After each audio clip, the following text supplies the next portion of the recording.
Hi, my name is Jacqueline, and I'm with Hope Harbor. Today, we're going to be talking about being a bystander. What is a bystander? And this video goes along really well with all of our other videos. So if you've already watched them, when you go through this, maybe think about some ways that you could be a bystander in the situations that we've previously talked about. If this is the first video that you're watching, then take some key points, and when you do watch the rest of the videos, think about ways that you could be implementing these strategies if you saw those things happening. So you're probably wondering, what is a bystander? And that's a really good question. A bystander is somebody who sees something happening, but they're not involved in the action. We are bystanders most of the time. We see things happening around us, and a lot of the times we're not involved with what's happening. But as bystanders, seeing things happening, we're either choosing to be part of the problem or part of the solution. So I do want to preface this by saying that if you ever feel uncomfortable confronting somebody, you don't have to do that. You could definitely do one of the other actions as well.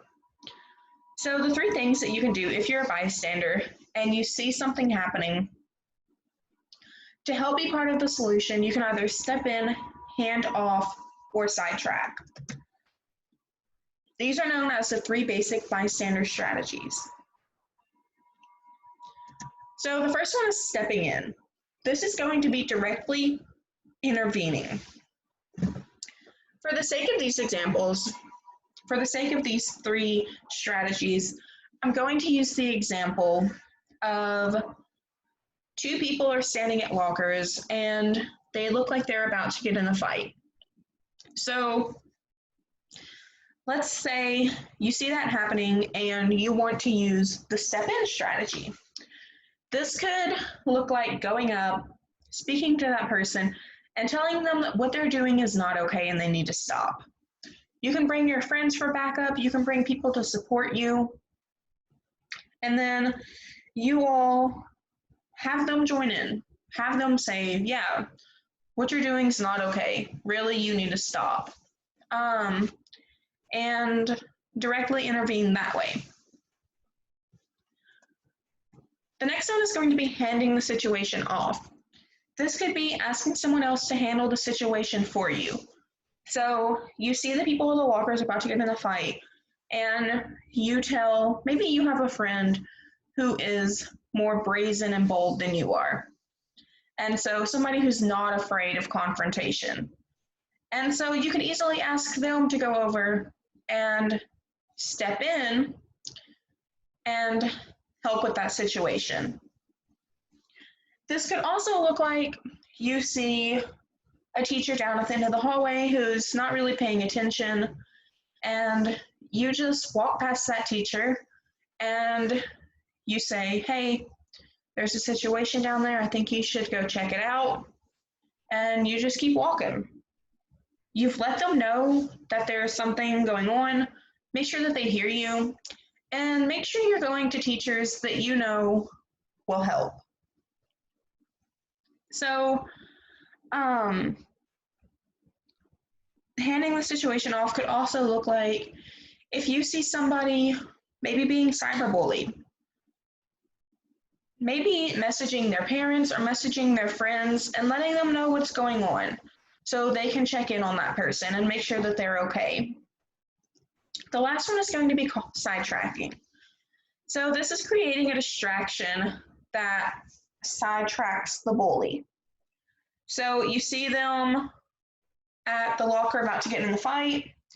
You could yell, hey, the principal's coming down the hallway. Is the principal really coming down the hallway? No, probably not. But they don't know that. And if they're in the moment right then you saying that is going to distract them long enough for that person to possibly get away. This could also look like you going up and you see them about to have an argument or whatever, and you go up and you're like, hey, my locker is stuck and I can't get it open. Is there any way that you could help me? You're distracting them, but you could also direct that toward the person who is getting bullied, and then you're getting them out of that situation as well. You could direct it toward the bully too, if that is somebody that you know and somebody that you're comfortable with.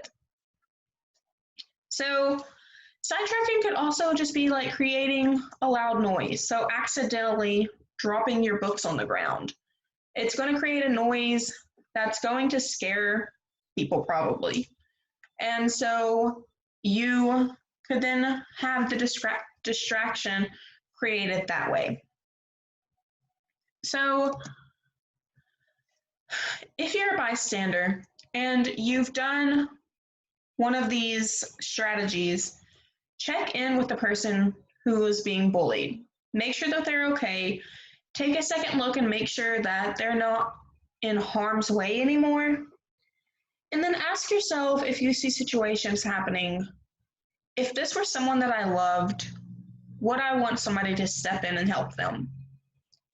And if that answer is yes, then be that person. Step in and help the people around you. Because I know that if my little brother or little sister or my nieces or nephews were being bullied or harassed or whatever, if they were in a situation where they were not safe, I would want somebody to step in and help them. And you can be that person. You can be that person who steps in and helps people who may not be in great situations. And the thing with this, though, is, everyone is going to have situations that they're not comfortable getting involved in, and that's fine. I personally am not a super direct person, and so stepping in for me may not be the thing that I choose to do. I may choose to cause a distraction or hand the situation off to somebody else, and you could do that as well. You have to think about things that are going to be realistic for you.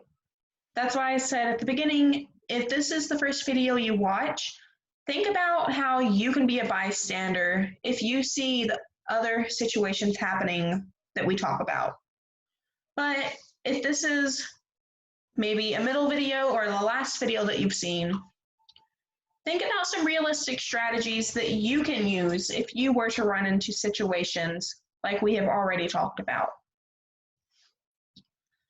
So that's all that I have for this video. If you have questions, ask adults in your lives, parents. You could ask your teachers if you have access to them still, which I'm sure you do through portals and things. But ask them questions that you may have.